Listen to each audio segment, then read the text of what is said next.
Good, beautiful morning, everybody. Hi, Drusilla. Good to see you.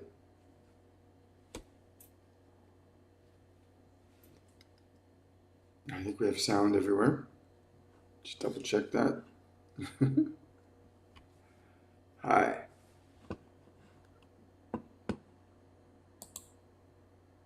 Yeah, I think we're good. I think we are good. Can you hear me okay, Drusilla?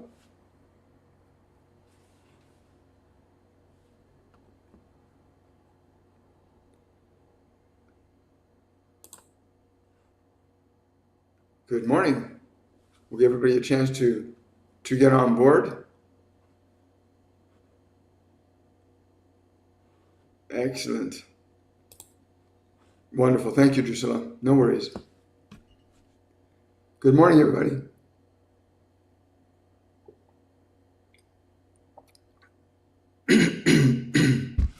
Wow.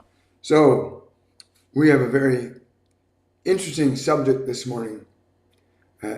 I'm channeling a group called The Ascended, and they want to talk about the concept that love is not a pushover. And they've been sharing some very interesting thoughts with me about love and how it should actually be measured, and what certain language terms humans use that have been misunderstood terribly. Things like statements like spare the rod and spoil the child. A lot of people interpreted that to mean that you had to use a staff or a stick to beat your child when they did something wrong, or to harm somebody with this staff in order to make them pliable to proper conduct. And that's not what was meant by that statement, to spare the rod and spoil the child. It was meant to be that the rod is a unit of measure, that there are values, beliefs, and ideas that you need to hold, that you keep people in alignment with, that people stay in alignment with this measure of values and beliefs. The idea that love is something that tolerates evil or badness is wrong. Love will not tolerate evil, nor will it use violence or aggression to assert itself. It will certainly be very firm in its function, but it will never at any time resort to wholesale violence, for that is definitively not an expression of love.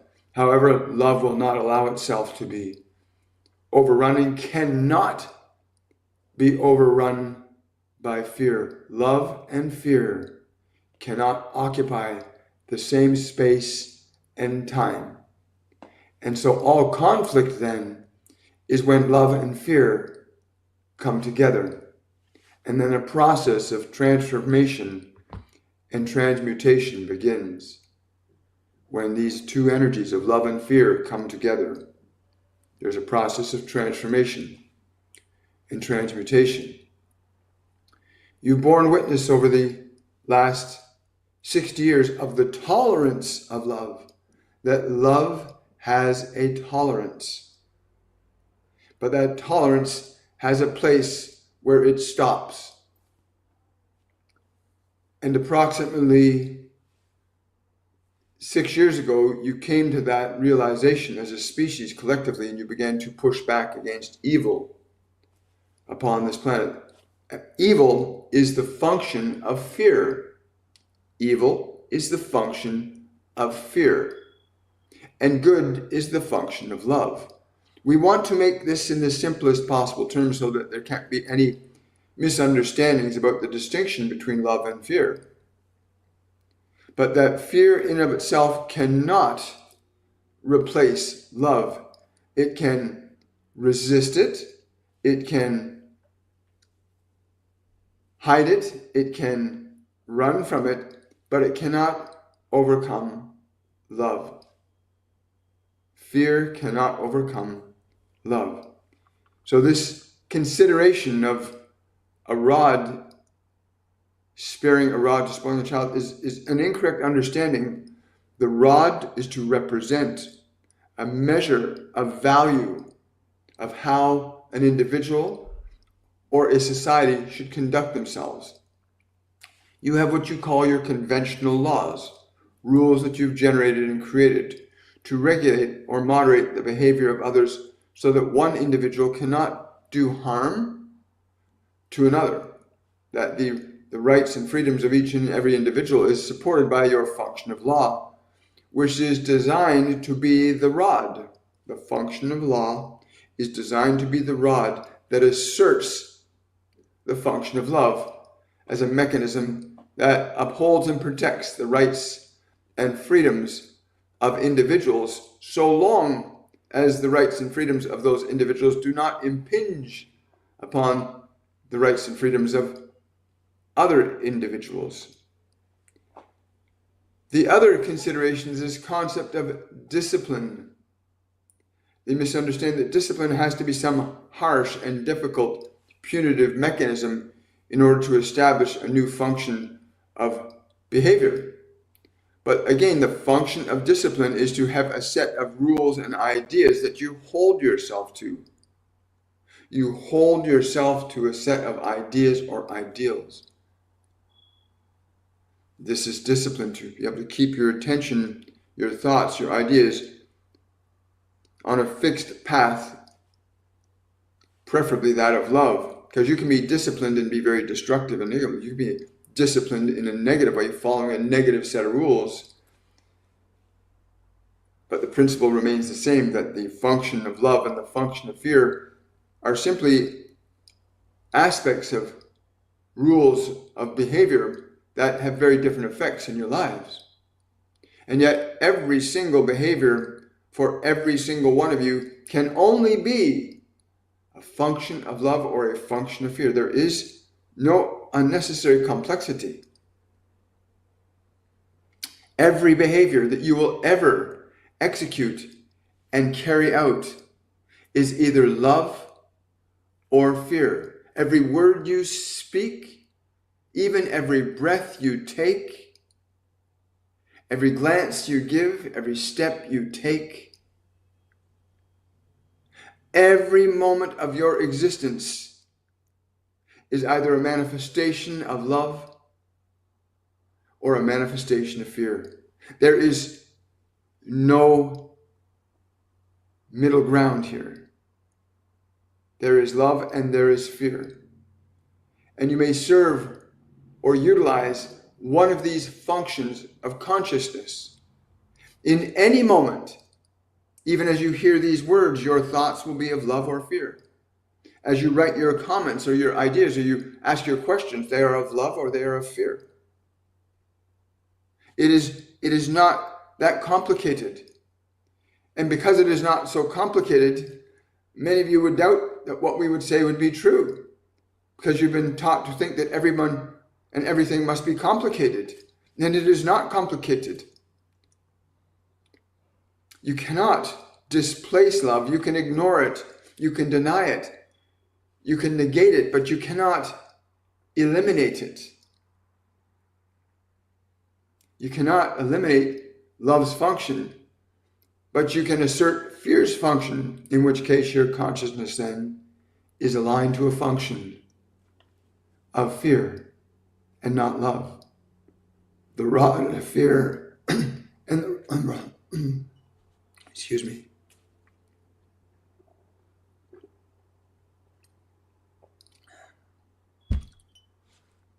There's either the rod of fear or the rod of love. Both have their own sets of conduct. They are very unique and distinct from each other. But in any moment that you breathe or think or listen, you will speak or think or listen from love, or you will speak and think and listen from fear. But fear cannot displace love, and love will have a tolerance that fear does not. Love has a tolerance that fear does not. And because of this, one could assume that evil can essentially get away with whatever it would want to. But this is not the case. The level of tolerance, the limit of that tolerance has been reached, and the assertion of love is now coming upon human consciousness. The function of human consciousness is now shifting from fear to love. And you will bear witness to love, for love, as does fear, reveal itself by its acts and its conditions. Even rules of your laws of this world can only be manifestations of love or fear. All of your rules and all of your laws, all of your actions and beliefs can only be a function of love or a function of fear. So the laws that are made by men are made by either the love of that man or the fear of that man. Whomever makes a law can only make it from love or fear. And if you weigh and measure all facets of human creation and manifestation under the scale of love or fear, you could easily come to a restructuring of your consciousness that would leave you in great delight at the end of each day. At the end of each day, you could go to sleep in love and grace, and you can awaken in love and grace. But this requires that you learn to alter and change the function of your mind, the function of your words and thoughts and actions to be in alignment with love. If they are not in alignment with love, then you are going to be in fear. This is very simple. It is no unnecessary complication here. If you are not feeling good inside, it is because you are not functioning from love. You are functioning from fear. Whether that fear is something you have been given by your environment or something you've elected to design in your own mind, it does not matter. If you are in discomfort, you have aligned yourself to some function of fear. Even the manifestations of your existing physical conditions, whether you have an event happen that's not so good or an event that happens that is good, every measure of your life will fall under a function of love or fear. Every measure of your life, not some. Every measure of your life, experiences in the world, in your mind, in your emotions, are either the function of love or the function of fear within you and through you. There are no coincidences in your existence. There are no accidents in your existence.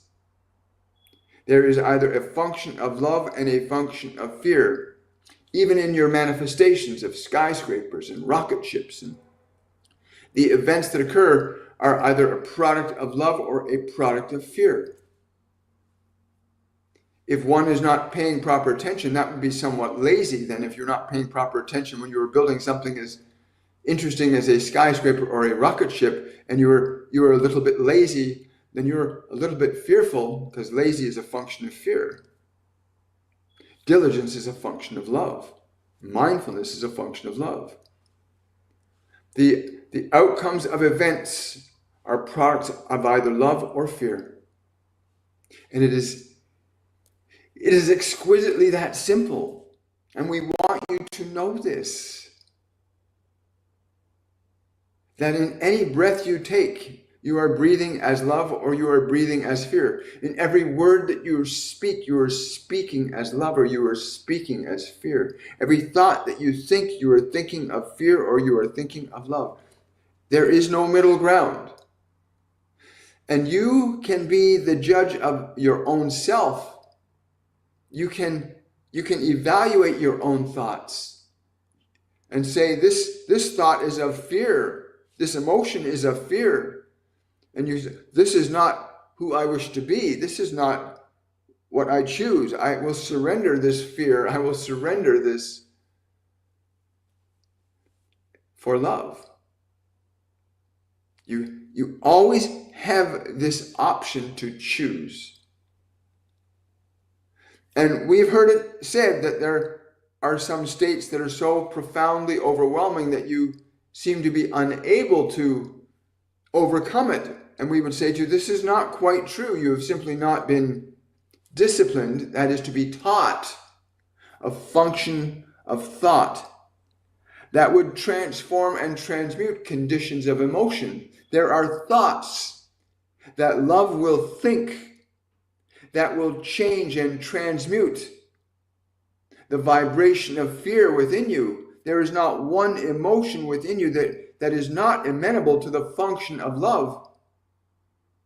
As equally as there are emotions of love within you that can be amenable to the influences of fear. When you came into that physical body that you hear these words through, you came in pure and open and perfect. You all say this when you see the first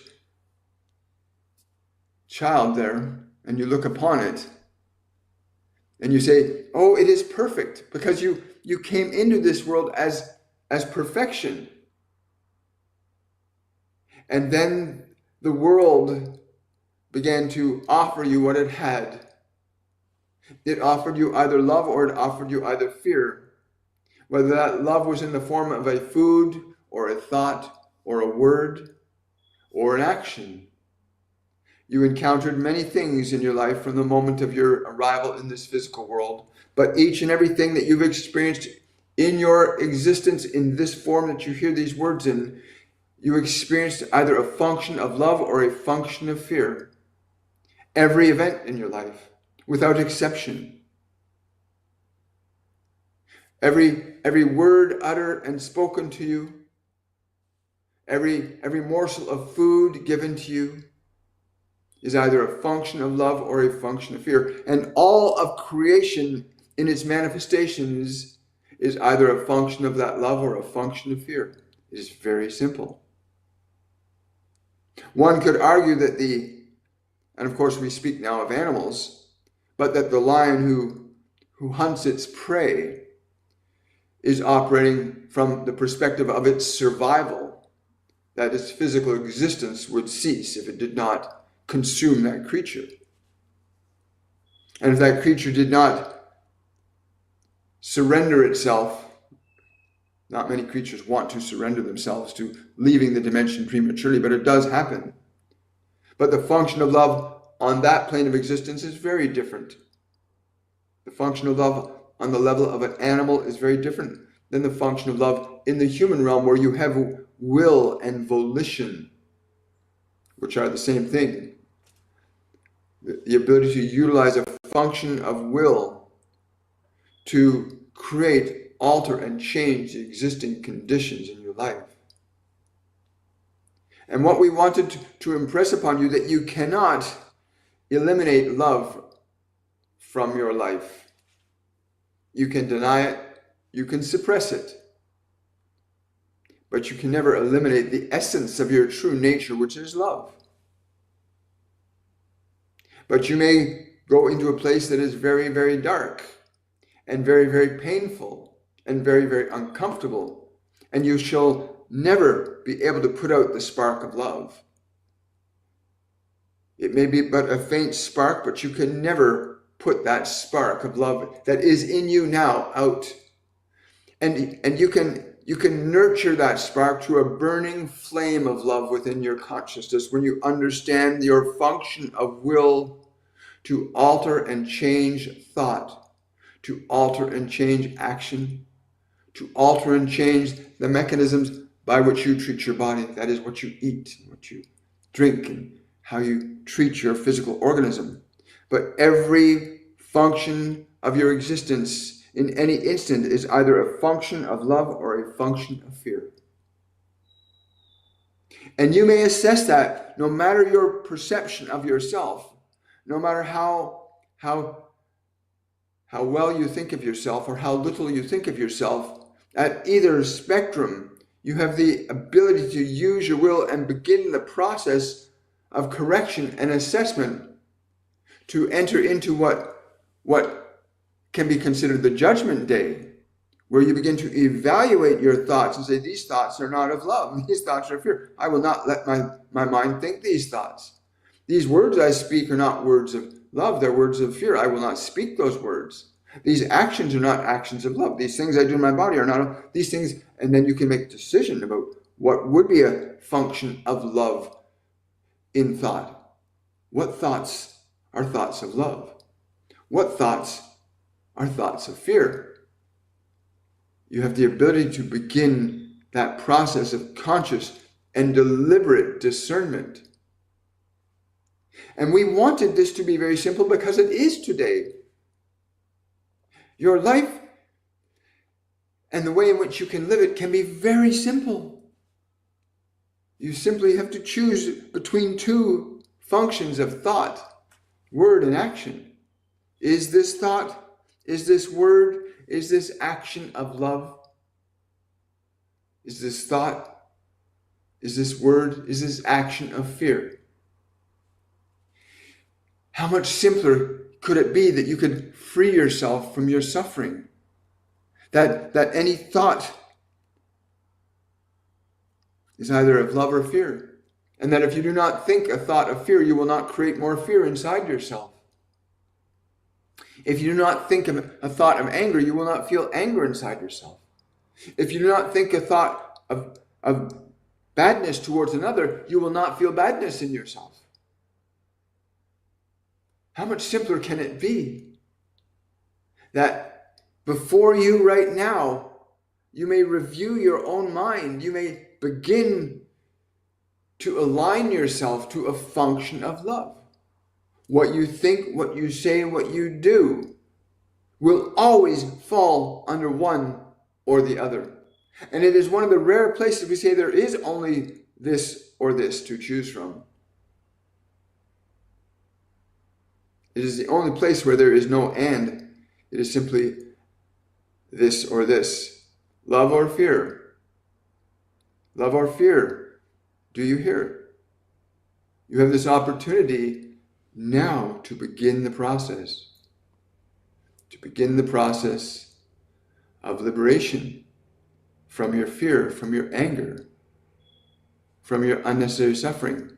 And if you've been exposed to experiences that have caused you what you say is trauma, and that because of this experience you are the way you are, we would say to you the same function of law and rule applies, that if you apply the measure of love to any circumstance, if you understand how to apply the measure of love, the rod of love, the measure of it, the discipline of it, to apply it, that if you are able to, with your anger and your fear, apply a function of love upon them, then they will change, for love transforms and transmutes that which it encounters into itself. And the same thing is true for the function of fear, that when one lives in deep fear and anger and rage, they can transform the function of love in themselves to the function of fear.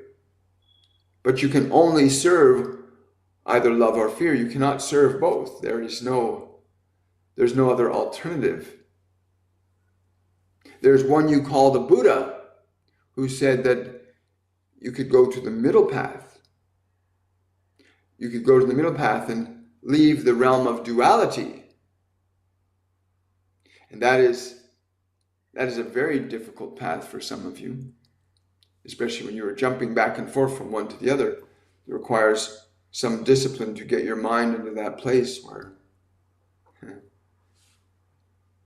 there is neither love nor fear, but there is something else, something beyond the duality of those.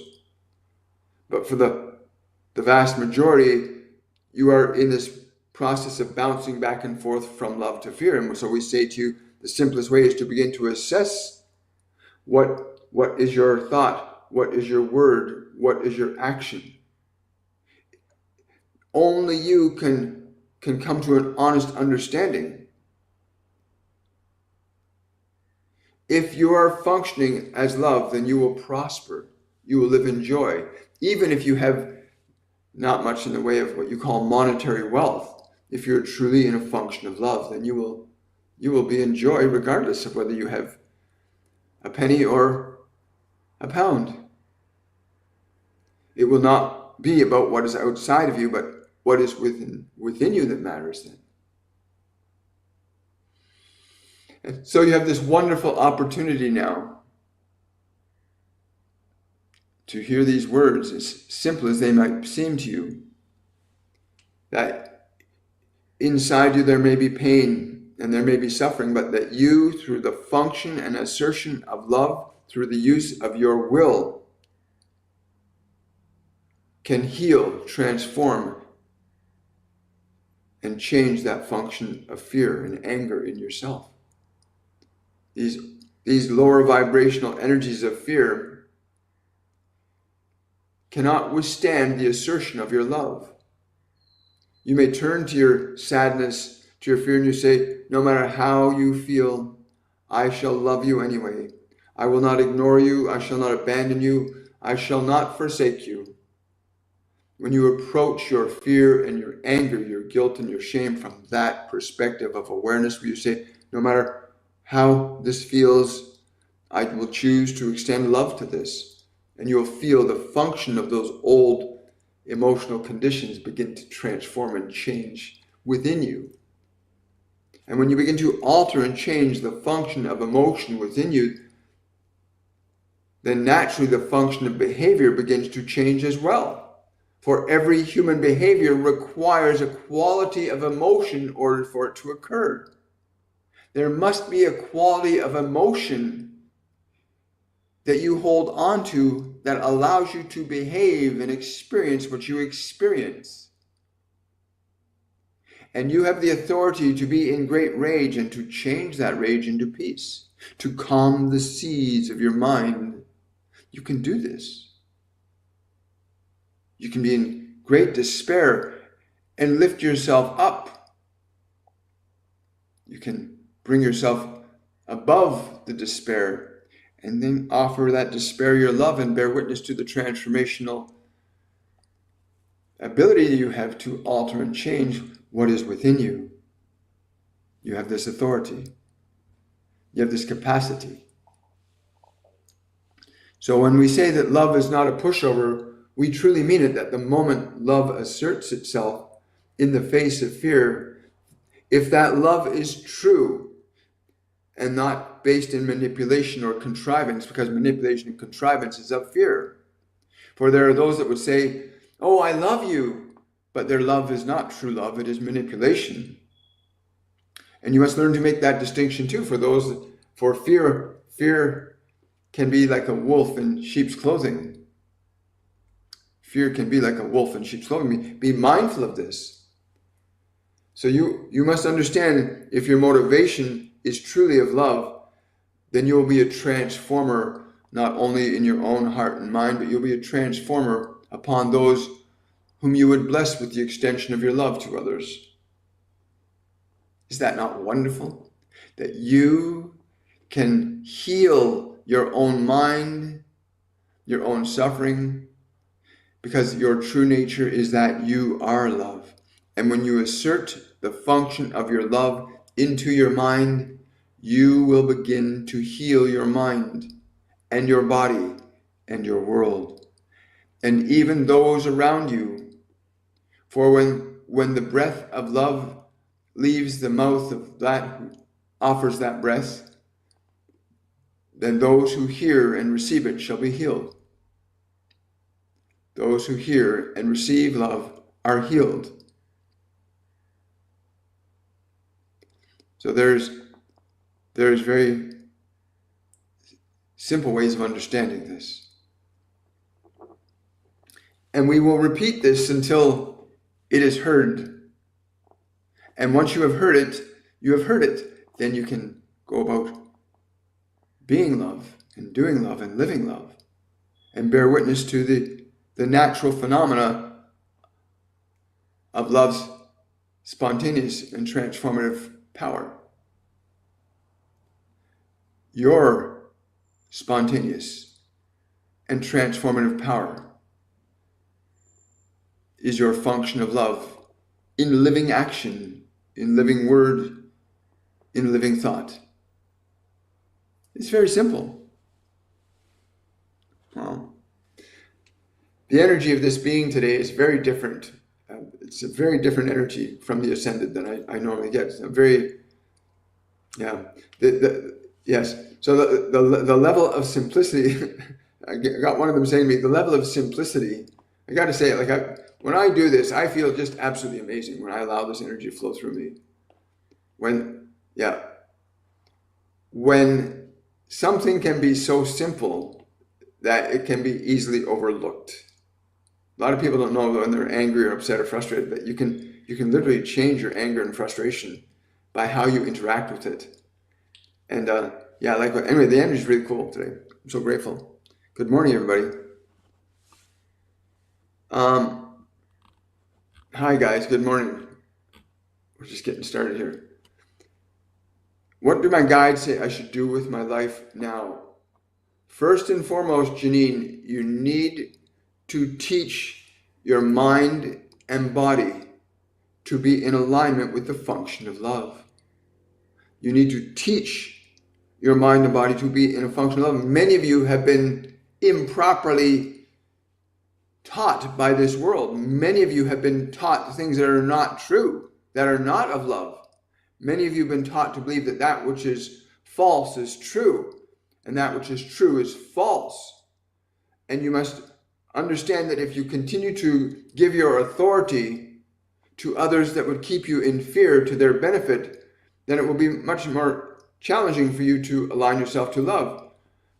But you want to place yourself in a position where your mind, your words, and your actions flow from love, not from manipulation. Fear can guise itself as manipulation. Many of your politicians have learned very well how to use their tone of voice to cause many to believe that they're speaking one thing when they do another. And many of your politicians do that to you repeatedly, and you still believe them because you have not made that discernment of how to actually hear and know what that being is communicating to you. But you need to get your mind, your body, your emotions, your actions into a function of love.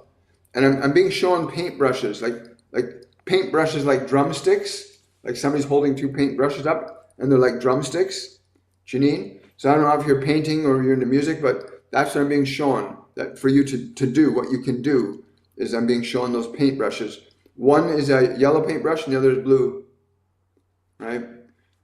So whatever that means to you, I hope that helps out. Thank you so much, whoever gave that to me. Hi guys, good to see you. Oh, you're welcome, Polly. Hi Lucas, welcome. Any message from my guides? Well, I hope you heard this message today. And if you didn't hear the message that was just transmitted from the Ascended, then by all means go to my YouTube channel a little later and you can check out the full transmission in the live sections on my video. And remember to take a moment, if you've liked what you've heard, any of it, remember to subscribe, to share this information with other people, to share the channel, get people in touch with this energy. It's this time. Love or fear. Hi, William. Hope you're doing well. Thank you so much, Sarah. I hope you're doing well too, darling. Hi, Rowena. Does Spirit have a message for me, please? It's not going to be as difficult as you think if you can let go of the fear. I know you're anticipating, and you need to stop anticipating that something might not work out for you. Stop it. Let go of that energy. Align yourself to the idea, no matter how it appears, it's going to work out. Like, stay focused on that thought, no matter how it appears. Yes, I will. No matter how it appears, it's going to work out. And anytime your mind goes in doubt about it, just reassert that. It doesn't matter what it appears like, it's going to work out. Keep that focus for the next few days, okay, Rowena? Keep that focus. No matter how it appears, it's going to work out. right? This is what they mean by love is not a pushover. When you get a thought of love, an idea of love, an idea that you know you want, that would be good for you to have, then you can stay fast on that idea and hold it in your mind and in your heart, and nothing will stop it from coming into manifestation. So Rowena, get excited, stay in that no matter how it appears, it's going to work out perfectly for you. And then come back when you have experienced that shift that happens. Keep your mind on that thought.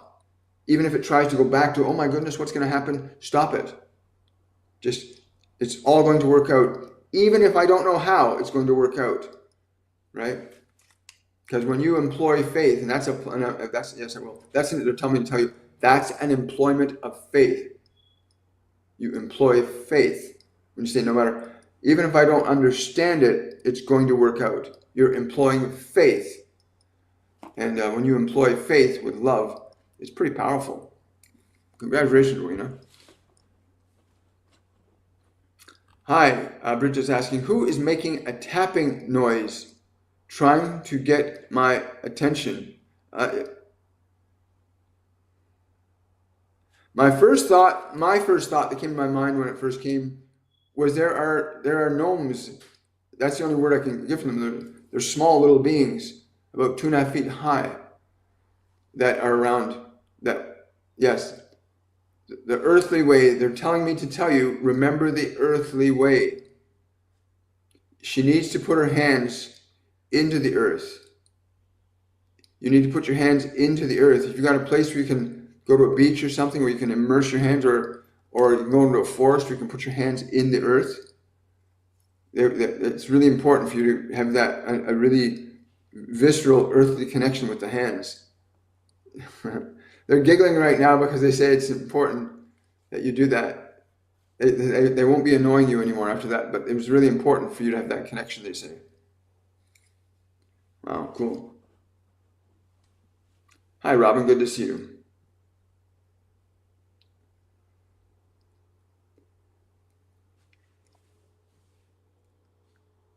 How is my daughter doing with his, hi, Dean. How is my beautiful daughter going with this current energy, please?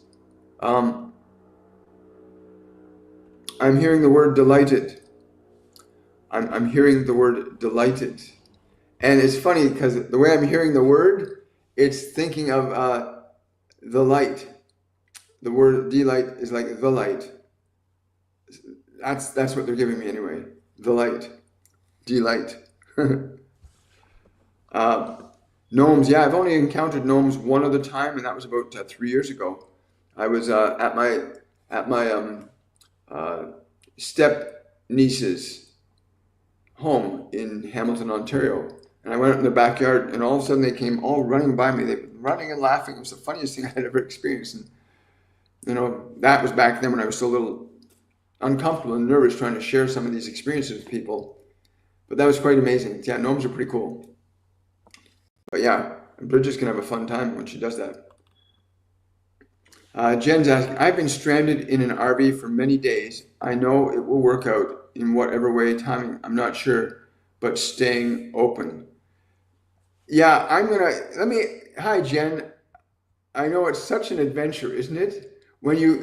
Life gives us a chance to either choose love or choose fear. It really does. We only have those two choices in any moment. In any moment. Whether you're penniless on the street or living in a castle. It doesn't matter. Or in an RV, right? In any moment, you align yourself to love. You can ask for intervention. Okay, we'll tell her. So somebody's telling me to tell you, Jen, you can ask for love's intervention. Now. Like now. You can ask for love's intervention now. We're doing that for you too. Okay? Love's intervention for you now. Like really go deeply into that. And again, the opportunity you have is amazing. A lot of people can think that it's uncomfortable what she's going through, but nothing happens by chance. Every event is either an event that's going to bring you closer to love or closer to fear. And you get to choose which way you go. which way you're going to go. Sending you so much love, Jen. And yeah, it's going to be really ask for love's intervention now. Not tomorrow, not next week, now. Happens quite a bit. Oh, Janine saying, I am an artist. Thank you. You're welcome. Yeah, I want to, mediumship is a very fascinating, I love doing this, it's an amazing thing. Getting to a point, and the work that comes through me, the words and information that come through me are literally designed to align other people to that function in themselves, that function of love that is your natural state. Your function of love is your natural state. Thank you for that super chat, Leslie, about the I'm willing to prevent a 5th traumatic abduction. Good, it's done. It's prevented. Got a question from Amanda. Hey, Amanda. William sent a healing to my grandma last night. After I looked on my phone, there was a video that popped up of a key with the universe. This meant I had made a change for her. Yes, you made a change for her. You opened a door for her that would make it easier for her to go through it. You opened a door for her that will make it easier for her to go through it. And I send you much love and grace and to your grandmother as well. Right? It's a beautiful thing. Question from Drusilla. Who was making the cracking noises next to my ear? Any message? They keep trying to tell you, you know what you got to do. Eventually they won't stop. You know what you need to do. You know what you need to do. Listen, it's not about the cracking. It's not about the sensation. You've got to turn in another direction. That's why it's coming more on one ear than the other. You've got to turn in another direction. Right? Again, they're telling me to tell you, you know what to do. It is really exciting times, Jen. Yeah, sending you so much love. Wonderful. Hi. How can we heal our inner child? This is a really wonderful consideration. We just started our Masterclass 102. It goes into a very great process and detail about how you gain the knowledge and experience to heal your inner child. But I'll tell you what they tell me all the time, William, what you think in your mind is going to be either love or fear. Your inner child, that part of you that's really the memory part of you that's stored in the body, because we store all memory in our bodies, right? All your life experiences come forward with you in each young incarnation and are still stored as information in your body and in your field. And you can change the energy from the past so it doesn't no longer recreates a future past or a past present. Which again, the simplest way to heal your inner child is to literally understand how to interact with it, how to identify where the energy of that inner child, if it's anger, fear, guilt, shame, depression, sadness, whatever emotion is stuck in the body, figure out where it's stuck in the body, and then learn the process of releasing it from the body. That's the simplest way to heal the inner child. Identify where the emotions of that child are still in your physical body, where the memory lives in your body, and how to release it out of the body. It's the simplest way possible. Yeah. Gosh, I want you guys to know how amazing you are inside. Like, I want you guys to get to a place where you look in the mirror and you go, God, that's beautiful. Look what I was given. Can you imagine looking in the mirror and saying, look what I was given? And then say, how can I treat it with love? How can you treat your body with love? How can you treat your mind with love? What is love? What is love as a thought? What is love as a word? What is love as an action? Because you can love your body by giving it good, healthy drinking water and good, healthy food, and you can hurt your body by giving it things that aren't good for it. And yet this is a function of love, giving it something good, and something that coffee or stuff would be an act of fear. Anything that harms the body is an act of fear. Anything that heals the body is an act of love. Think about that. If you look at our health industry, if this is true, then that every action that any human can perform, any human, any human, any word any human can speak, is either a function of love or a function of fear. All of us. No one is excluded. Every single living being on this planet, human or not, because there are other dimensional beings here, there are other species here. But no matter whom or from whence they come, all can either be a function of love or a function of fear. Remember that. Look in the mirror and look at what you were given. You think about that. You didn't make that body.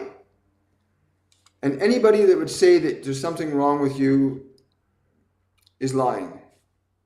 That's their perception. Yeah, you want to go in the mirror and you want to look in there and you go, look what I was given. And how have I treated this? I used to look in the mirror and I literally used to look in the mirror and go, oh my God, you again. I literally, oh no, look at what I got to look at. Got to deal with you again. I used to live like that. It's a very painful way to live, to not know love. And these last 5.5 years have been just such a blessing. I want to say thank you to Jesus and Buddha and Yogananda, the Ascended, and many other beings that communicate to me on an ongoing basis. I'm blessed, truly blessed, and I want you to be blessed too.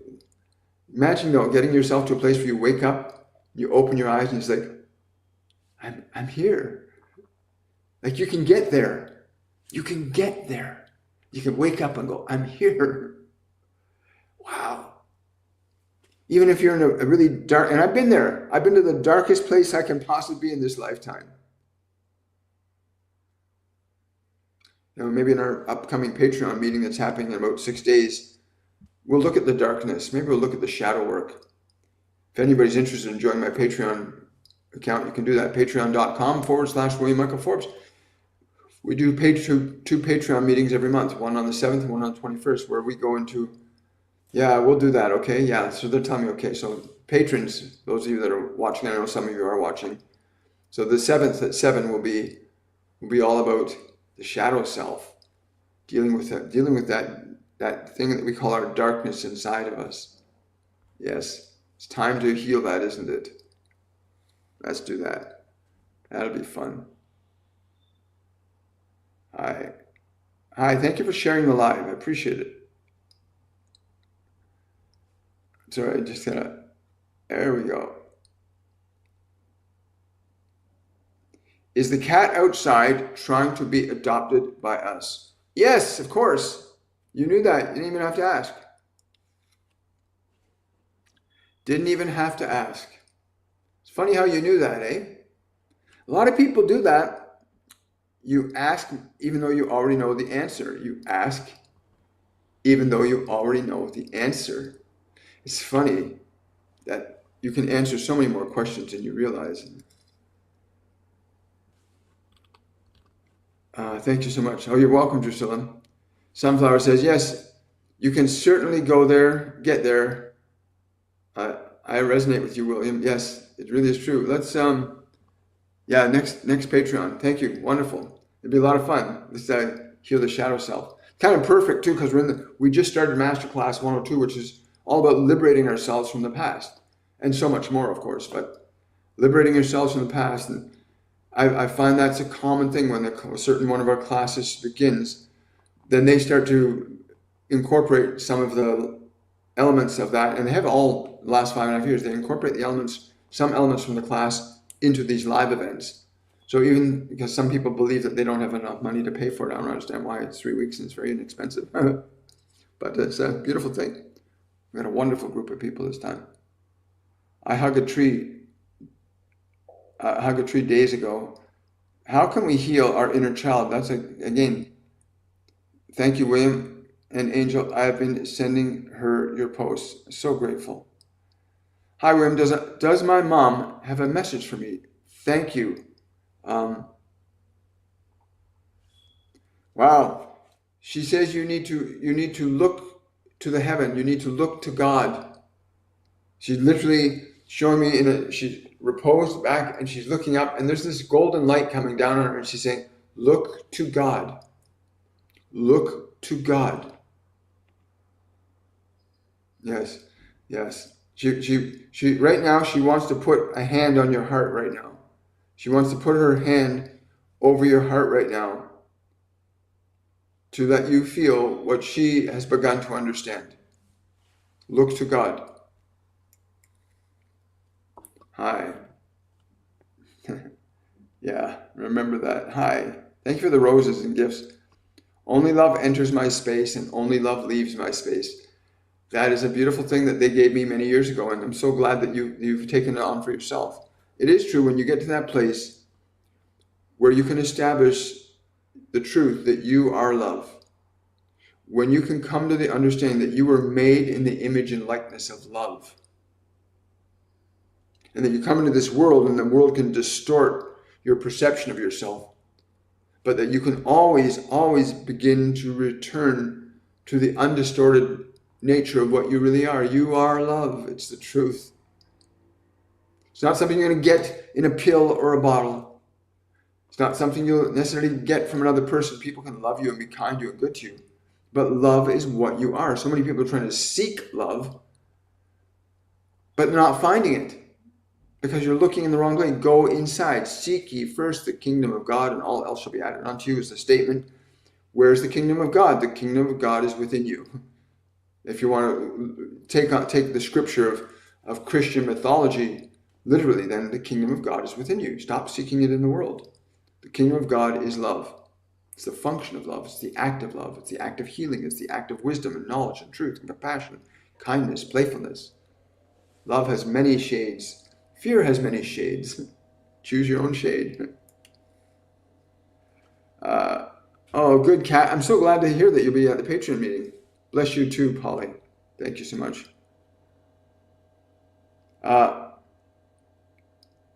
Can I tell you how David is doing? I think you need to really be told this, that you need to concern yourself with the fulfillment of your own love and joy within you. You must establish love in your own heart. Then you would not be so predisposed to put your worry towards another. Do not put worry towards others. Offer your love to this one wherever he is. Let your vibration of love be that which you give to him. Let your vibration of love be that which you give to him. Have no more worry about him. He's okay. He's good. He is love. You are love. In our essence, we are all love. We formulate behaviors and thoughts and beliefs and ideas that can shroud us in ignorance and stupidity. A lot of people have done that. They're caught up in fear. They're caught up in anger. They're caught up in doubt. It's not who you are, though. You're caught up in that, but that's not who you are. When you remember that, you'll cease to suffer. When you remember who you are. Whereabouts am I from? I'm originally from Toronto, Ontario, Canada. Born and raised, they call it the Big Smoke. I was born and raised in that city. And I've watched it change a lot as fear has taken over humanity in so many different ways. So yeah, I'm now a traveling medium, just put it that way. But I'm from the same place and the same source all of you are. I am. I'm from the same place and the same source that all of you are. That's the truth. As a human being, I was born in Toronto. This body was born in Toronto. But as a spiritual being, we all come from one source. That source is love. I believe that anyway.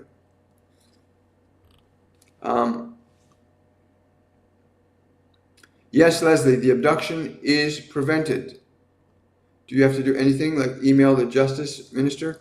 What you need to do is get up and go out for a beautiful, delightful walk in the beautiful winter weather. Get outside and walk and enjoy your breath. Enjoy the crisp, cold air. Go into joy. Go out in joy. Walk in joy. Walk around your home, enjoy delight in what you have and where you are.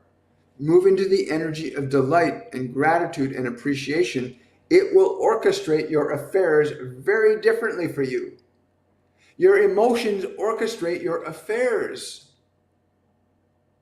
For all of us, whether you're at the top of the human food chain or the bottom of it, your emotions are orchestrating your affairs.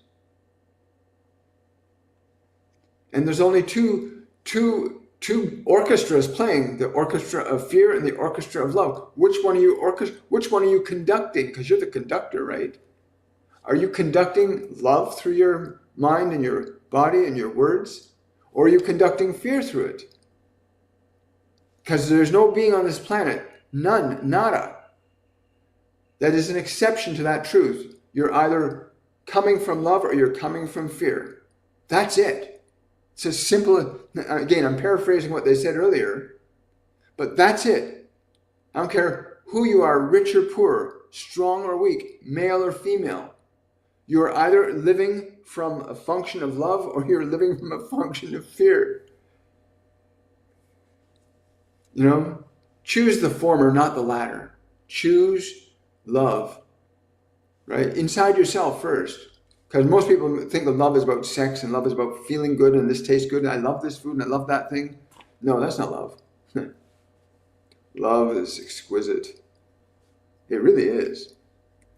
It really is. Hi, guys. Just got to do this little puzzle piece thing.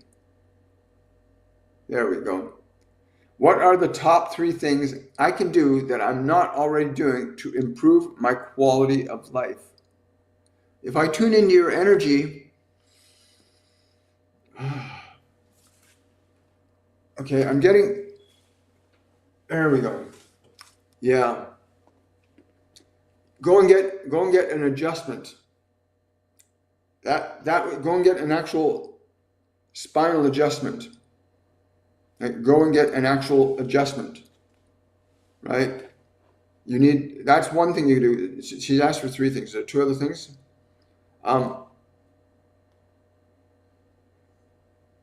Yeah, that would be the most important thing.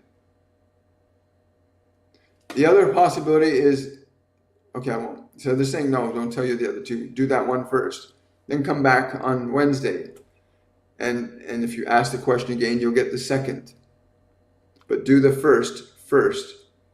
We find often many of you will ask us for specific tasks to do, and more often than not, you do not do them. Or you do them half-heartedly. Get that adjustment. Thank you for sharing the live. I appreciate it. Masterclass 102 really helped me. Best money I ever spent. Yes. It is really the best money I ever spent. We just started the 102 today. Registration closed last night at 6 p.m. If you don't mind playing catch up, because we've had one live class yesterday, we're going to have another live class today. We had the orientation on Saturday, and there's one live event every day, Sunday to Friday, for the next 3 weeks. So if you get in here today, I'd be more than happy to let you come in if you want to do that. We've got a pretty big group as it is, but we'll make room for 1 or 2 more if you would like that.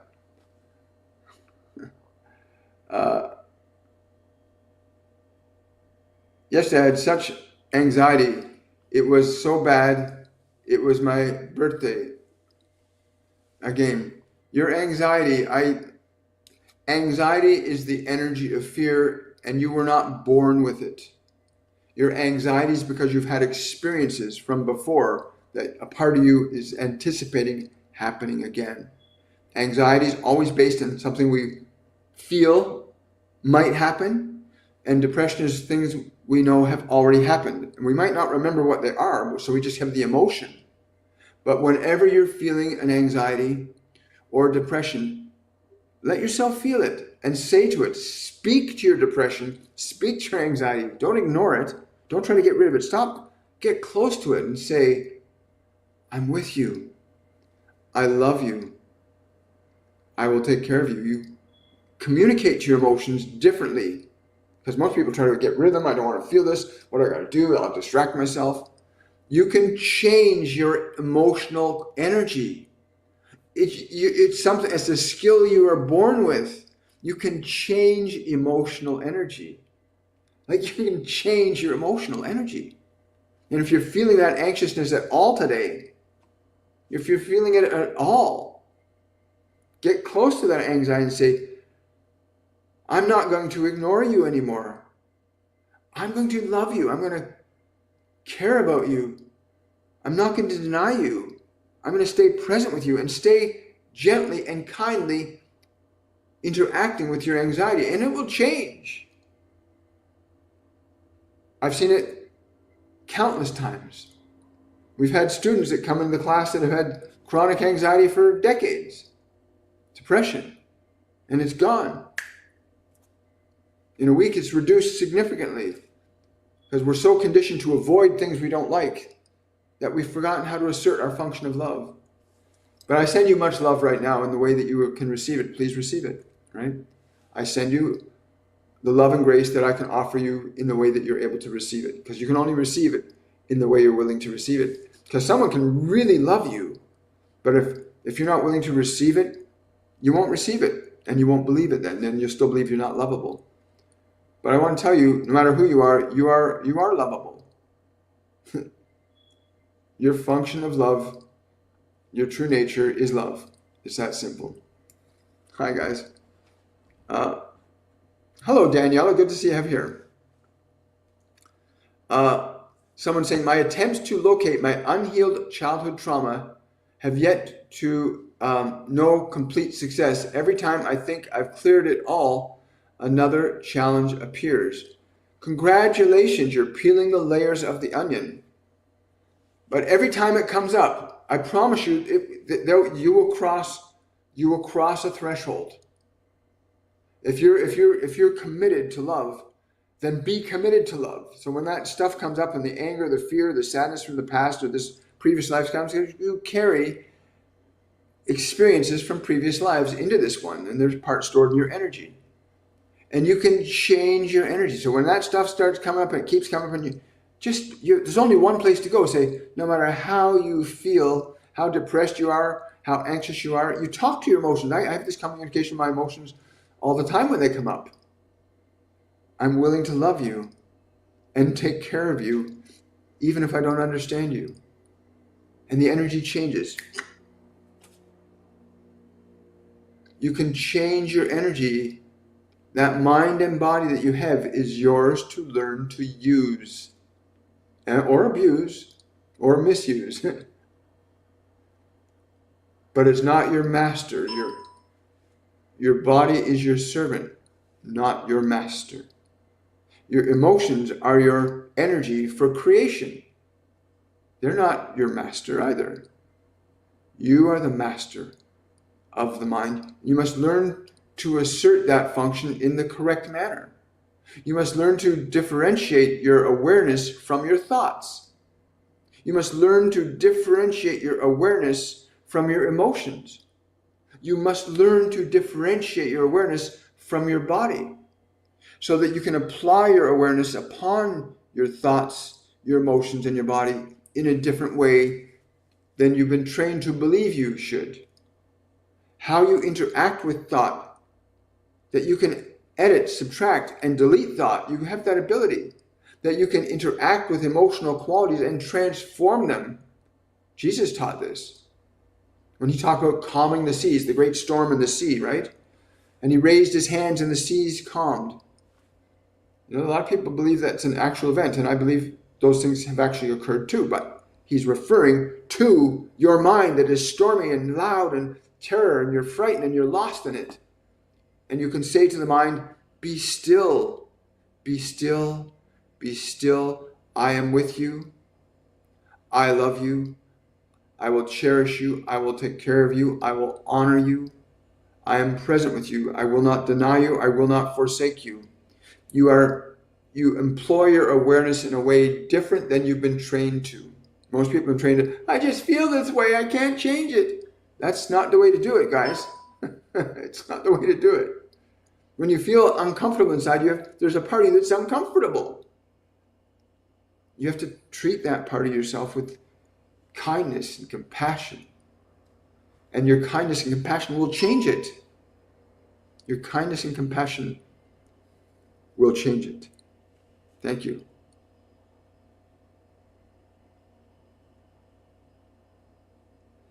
Yeah. Hi, Jerusalem. Yeah, it's you got a guardian angel that's come down to be closer to you. How do I feel safe in my own body? I have so much health anxiety. Again, you have to remember your body hears every thought you think, and your mind is probably thinking thoughts that aren't even yours to choose. Most people's thoughts are not even their own.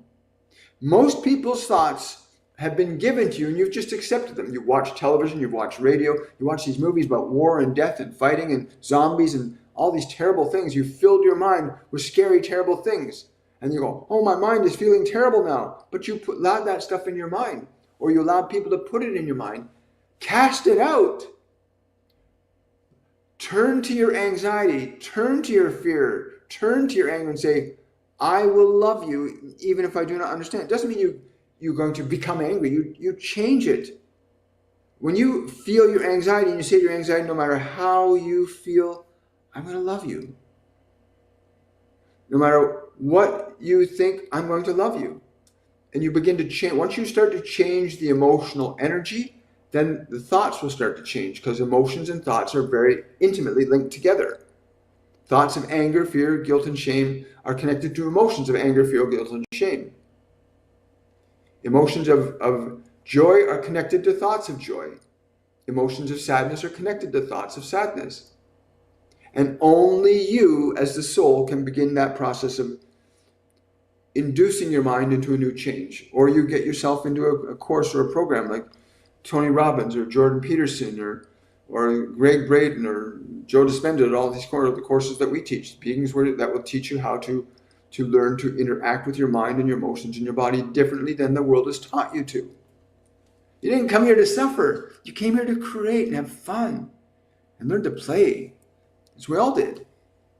Don't wait until you're in your 60s to start figuring it all out. You're getting thousands of years of knowledge and experience in these free live events that we do Monday, Wednesday, Friday, and Saturday. You're getting thousands of years, many beings, knowledge and wisdom acquired from so many different lifetimes. And you're getting it to use, to ignore, or to deny, or to hate even. But you get to use it any way you see fit, right? Hi there. I could really use some help deciding. Melissa's asking, hi Melissa. William, I could sure use some help deciding which career path to take. That's a really great question. And you know, when I was first when I was first being able to hear all these beings talking to me, give me information and knowledge, and I wasn't sure what to do. I had a day job, and I was working in a factory with in a steel fabricating plant, and I was being told that I had to do this work that they were asking me to do. And I said, which one should I choose? They said, you don't go either or, you choose and then it will become obvious. So what I'm going to say to you is what they said to me, Melissa. Don't choose one or the other. That creates conflict. Choose both right now. Do both. Do both to the best of your ability. Do this and this. Just say that words. Do I do this or this? Feel how that feels. When you say, do I choose this or do I choose this? This or this. Feel how that feels. And then go, I choose this and this. And feel the difference in the energy. When you choose this and this, you eliminate internal conflict. And then do your best to try and do both. And it will become really obvious to you which one is right for you. But if you're going, do I choose this or this? You're in conflict. If you say, I'm going to choose both, watch what happens. Your energy will shift. And once your energy shifts, then it will become very obvious which one to pursue. The only place they use either or is with love and fear. You can choose love or fear. You can't have both. But in other things like choosing a career path or choosing a partner or choosing the food you're going to eat, there's this and this, right? Until you know which one is right. And you will. Do I hydrogenate my water to deal with the toxic fluoride? I give my water love. I know how water works. I know how this works. That this water blesses every molecule of this body. I don't drink fluoridated water. But water responds to every thought and every feeling I think about it. And I'm so grateful for how this substance interacts with my body. Prayer is not something that should be taken lightly, because when you think a thought, you're transmitting an energy. When you speak a word, you're transmitting an energy, a sound wave, a vibration. So yeah, before you can, the water already is hydrogenated. It's called H2O, right? It's got hydrogen in it already. You're asking if I put extra hydrogen in. I put love, I put gratitude, I put joy in my water. And I encourage you to do the same. But hydrogenating your water can be really good for you. Adding extra hydrogen can't hurt you. O3 oxygen with, or even O3 or ozonated water can be really good for you too. Right? Hi. Yes, Jen, good for you. I released this fear that was not mine to begin. Yes, when you release the fear with love and grace, or you transform the fear with your love, you embrace the anxiety and say to the anxiety, no matter how you feel, I'm going to love you. I'm going to stay close to you. I'm going to love you. Do this. If you've got an intense negative emotion, instead of trying to get rid of it or what do I do or just embrace it. Go, I'm going to love this emotion. I'm going to care about it. I'm going to be present with you. I'm not going to ignore you. Because your emotions are also trying to communicate to you, right? But congratulations, Jen. In doing that with the fear, the situation is going to change very rapidly, right? Hopefully you'll make it down to where we are. The universe will organize things in a way that's beyond my capability to understand, but will be in alignment with my general state. When is the patrons class happening, please? My Patreon live event happens on the 7th. I've got 2 tiers of patrons. There's tier 1 patrons who get 1 live event and they can ask me a question every month. And that's on the 7th at 7 p.m. Eastern Standard Time. And then I've got a 2-tiered patron event where you get to come for the 7th and the 21st at 7 p.m. as well. So those are the dates and times, the 7th of every month and the 21st of every month at 7 p.m. Eastern Standard Time. Right. Can you call me Willie? That's funny. Nobody's called me that name in a long time. It's not the right vibration for me. Just don't call me late for dinner. Has God been hearing my prayers? Yes. You've got to pay attention and be open and receptive to receiving the answer. You need to say, I'm open and receptive to receiving the answer in the form that I can receive it. Because a lot of people have expectations. I want it to be answered this way or this way. No, I'm open and receptive to receiving the answer from God in the way that I am able to receive it. That's what you want to get to. I am open and receptive to receiving this answer from God in the way that I can receive it. Because you want to make certain you can receive it in a way you can receive it. Because oftentimes you can get an answer and not even know you got it. Because you weren't open to receiving it in that way. So you want to be very clear about that request, okay? God, like Jesus and Buddha and Yogananda, will answer every prayer. Maybe not always in the way you'd like, but they always do. Hi, guys. Hi. William, can we talk about healing ourselves? I do this all the time now. Well, that's great. Keep working on it. Keep healing yourself. Share it with other people, Kathy. But self-healing, again, self-healing is, you can't do anything. You're asking the consciousness. Like I can say to my hand, close, and my hand closes. I can say to my hand, open, and it opens. I don't do that. There's something doing it for me. Something in my body that when I think the thought open, close, it does it. So I don't heal.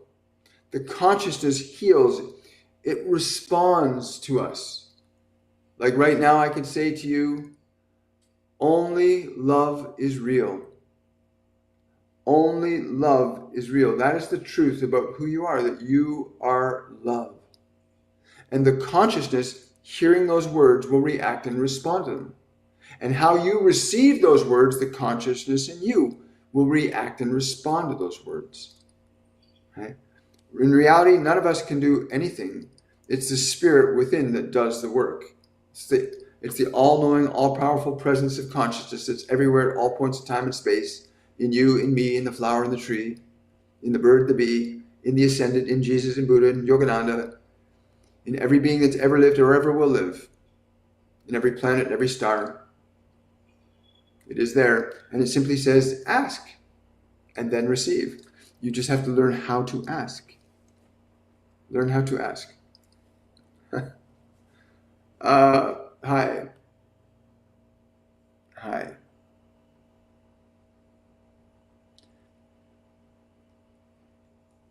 Can I help with someone close to me who is having health problems after another? It seems one after the other. It seems non-ending.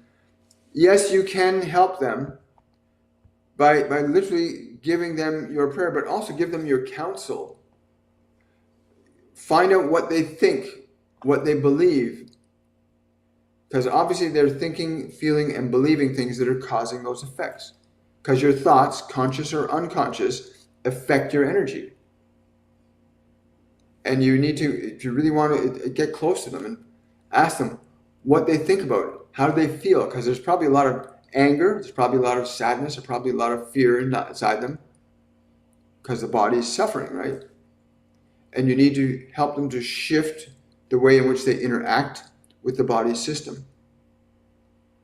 And we've got many students that have had physical problems that have healed to a large extent. Where people that couldn't walk properly, and they moved into a state of gratitude and love and grace in spite of the pain, and the pain changes. So yeah, you need to teach them, not just, you can send love and healing to them, but if they're not willing to receive it, it won't make a difference. And you have to ask them. You have to ask them, can I help you? Will you be open and receptive to healing? Go and ask them. If they're so open, then tell them.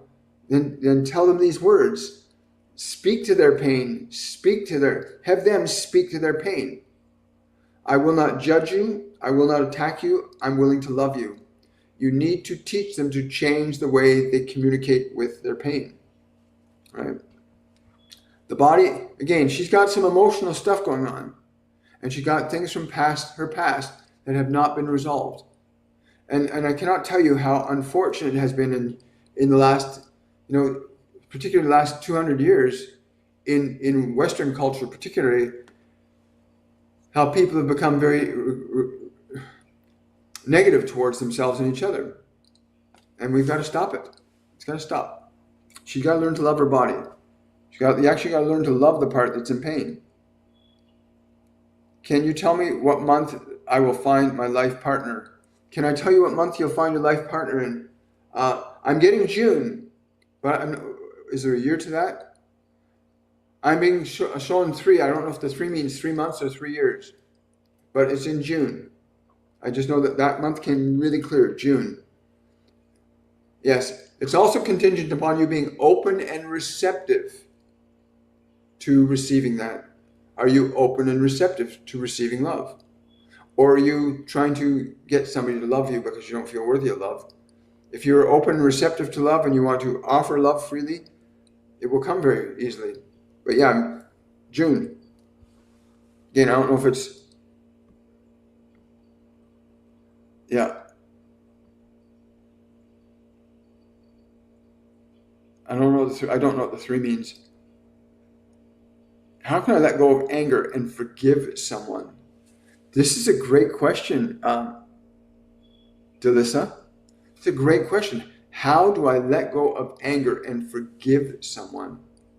Well, first of all, the statement Jesus talks about when you before you pull the mote out of somebody else's eye, judge them. Look inside yourself. So you want to correct. You want to heal your anger. I know they might have done something to you. We won't get into detail because I'm getting information about that. I'm going to put that aside. Turn to the part of you that's angry, and feel where in your body your anger is. Notice where your anger is. Is your anger more up here, or is your anger in your chest? Is your anger around the whole body? Recognize where that anger is, first and foremost. And as you do that, just turn to the anger and say, no matter how you feel, I love you. Communicate that to your anger. No matter how you feel, I love you. And watch how the anger responds to you. No matter how you feel, I love you. Because as you begin to correct your anger, not only will you begin to let go of your judgment of them for what they did, you'll correct the pain and anger in yourself. When that pain and anger is corrected, when it's no longer, you're no longer holding on to it, you've healed it, you've corrected it, then your function and connection with this other person is going to undergo a change. You're going to be able to say things to that person that you weren't able to say with anger. Because with anger, you can't operate in love. You can't. You can't be angry and say, I'm loving. You can't. So you need to get in that place where you're healing that within yourself, your anger. You need to let go of your anger, transform your anger, because that will change how you can manage that person, how you can interact with them. Forgiveness isn't about forgiving what they did to you. Forgiveness is letting go of your judgment about what was done to you. Forgiveness literally means to let go of. If you take it from the original Aramaic, it literally translates into letting go of. Very fascinating term, forgiveness, to let go. So let go of your anger, heal it, transform it, transmute it. Again, we teach all this in Masterclass 102. Everybody in the class will learn how to do this. And it's really simple, it's amazing, and it's such a beautiful thing when you see people, when you actually see people awaken, and their pain is suddenly liberated from them. It's an amazing thing. I'm so delighted to watch and participate in that with people. It's amazing. Oh, you're welcome. Yeah, that's right. Somebody said, I already have a chiropractic appointment booked for yesterday. Wasn't that funny that they gave that to you, eh? So that will be step 1. Step 2, you'll get on Wednesday. Yeah, we remember. Always love what you say, everything perfect. Again, the words come through me. The words come through me. Anxiety had to reprogram July body by listening to it first. Yes, you have to learn you actually have to love the parts of you that are in pain. Oh, I'm glad you agree. Thank you. I hope you apply it in your life and share it with others. Remember to share this live event. We go live Mondays, Wednesdays, Fridays, and Saturdays at 10 a.m. Eastern Standard Time. And again, I channel different messages and different beings that come through. The Ascended have been coming through a lot this last year. It's been very amazing. Yeah, it's been really amazing.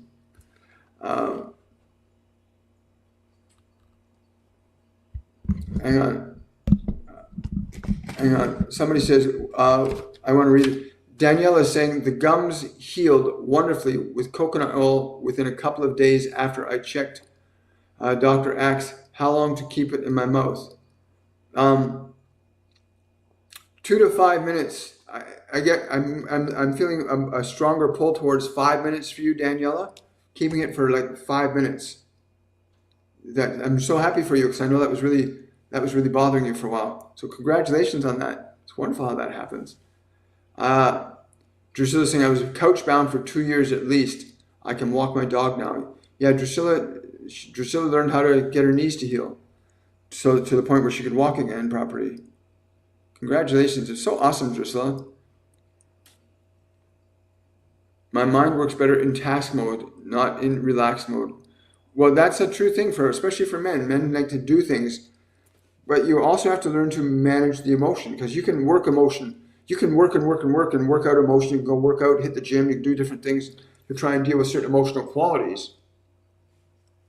But if you don't remove the energy from the cellular consciousness, then it stays in there. You can use physical tasks to suppress or deny it further. And if you do not release an emotion in a sufficient period of time, emotion, like thought, is cumulative and regenerative. That is, if you hold on to an emotion, you hold on to it, it'll keep accumulating. Every time you get angry, you add a little more anger inside your body. Every time you're in joy, you add a little more joy in your body. Emotion and thought is accumulative and regenerative. And so you get to a point, if you build up so much anger, emotion can go into functional conditions of disease when you build up enough negative emotion. As you build up enough functional joy, your body will go into a state of well-being. Right? Again, these are all things that students will learn in this 102. Have I been interpreting God's signs correctly? He says you're getting better at it. He says nobody but me is perfect. Referring to God, I'm not perfect, but God saying nobody's perfect but me. He said, but you're getting it. You're getting it. I love that. I think I got time for one more question. What resources did you use to learn to channel? I've been feeling deeply called and need practical experience. We got our next upcoming 101 masterclass starts March the 1st. Sign up for Masterclass 101 Awakening, and you'll go through the same steps that they took me through. I've been channeling all my life and not even knowing it. I cannot tell you how many times I was in situations and circumstances with people where I just got ideas and answers and information. They just came out of nowhere. I used to think I was really intelligent, and I realized the answers weren't coming from me. They were coming from the divine. They're coming from my guides, my angels, from ascended masters. But there's a process. You have to train your body and you have to train your mind so that they become open and receptive to receiving that information. You also need to get your mind and body, relatively speaking, as close to a state of well-being and love as you can, because the state and condition of your mind and body will also play a role in what information you'll receive. But there are very practical, easy to follow steps that you'll learn in Masterclass 101 Awakening. And again, that class starts March the 1st. You got lots of time to register for that. But don't waste time, because they fill up pretty quick. Yes, learn to do it. Thank you, Kathy. Thank you for all your support, Kathy. You're just so awesome. Thank you for speaking. You always make so much sense to me. Thank you. You're very, very welcome. Have I been treating my body right? You already know the answer, but you're getting better at it. Keep going. There's always room for improvements. Always. Always. That's what I'm being told to tell you. There's always room for improvement, but you're getting better at it. Remember, everything you will eat or drink, everything you will do or not do with your body is either going to love it or not. Every thought, every word, every action that you think or speak or do to the world or towards your own body, what you tell your body to do, is either going to be an act of love or an act of fear. The rewards of love are different than the rewards of fear, because you get rewarded by either way. Everybody gets rewarded by what we think, feel, and believe. We accumulate. Yeah. So just evaluate a little more fully. Is what you're putting in the body something that's going to be good for the body? Or is it just something that's going to taste good? A lot of people are so caught up in it tastes good that they've forgotten that it's not good. But yeah, you're on the right track, Curly. Keep going. Keep going.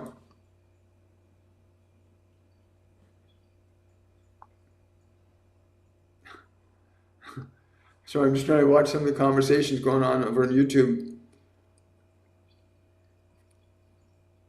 Can I do that with the two men I love? That's very funny. Yeah, of course it would create internal conflict.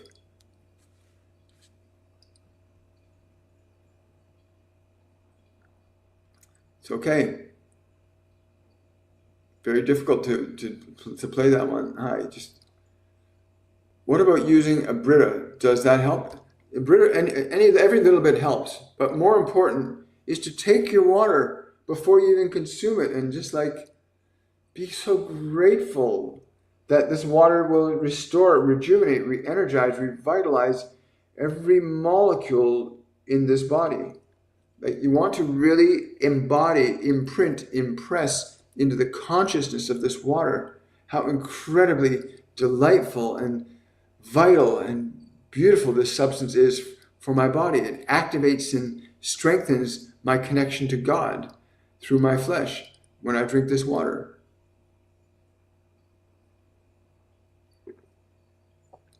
And when you do that, the water even tastes different.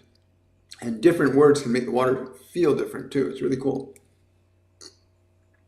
Question. Hello, Abigail. William, by when will I have a job? Thank you. Again, many of you are asking for what you want, but many of you are not open to receiving it. You're trying to get it. And the job that you need, you must be open to receive. Say, I am ready to receive what I am needed to do. Then be open, because it will come to you. But you've been given opportunities and you've said, no, I cannot do that job. You've been given opportunities and you said, no, I don't want to do that job. If God invited you into his home and said, I only want you to sweep my floor, would you sweep his floor? Or would you say, no, I don't want to sweep your floor? He would tell you to get out. So be open to receiving. I'm open to receiving it today. Be there in that. I'm open to receiving the job I'm needed to do. Remember those words. I'm open to receiving the job I'm needed to do. And someone might come up to you on the street and say, can you help me with something? Then help them. Or someone might call you and ask for some advice. The idea of a job does not necessarily mean a way of making money. How you serve in life is your job. How we all serve in life is our job. Your job is in every moment, in every word you speak, in every thought you think, in every interaction you have with your job is being your best self. And the nature and quality of being your best self has its own reward that will be revealed to you. It will be revealed to you, and be open and receptive to that. Whatever that is. Because when you're truly, I'm so blessed that I get to hear these voices and listen to these beings speak to me and hear them come through my body and deliver what they deliver to you. And it's an amazing thing.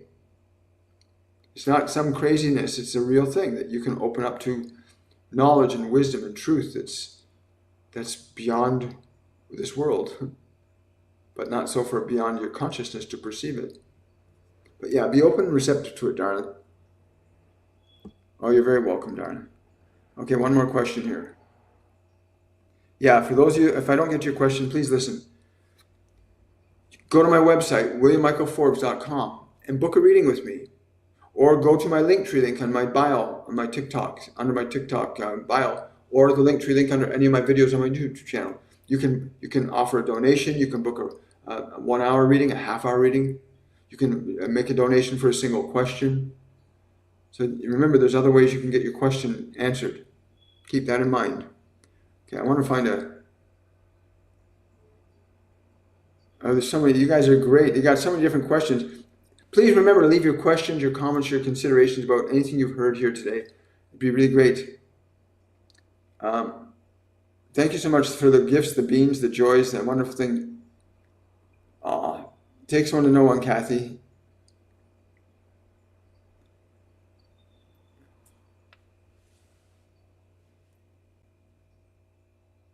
Hi there.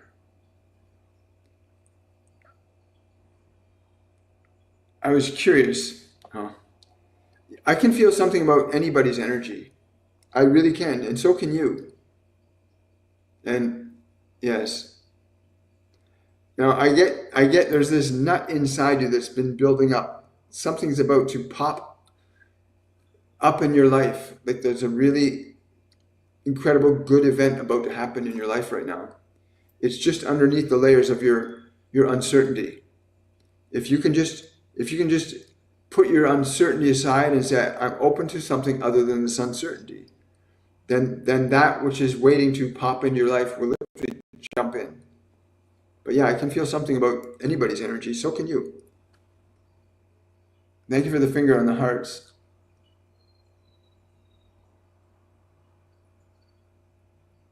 Yes, somebody said, after you forgive, this is true.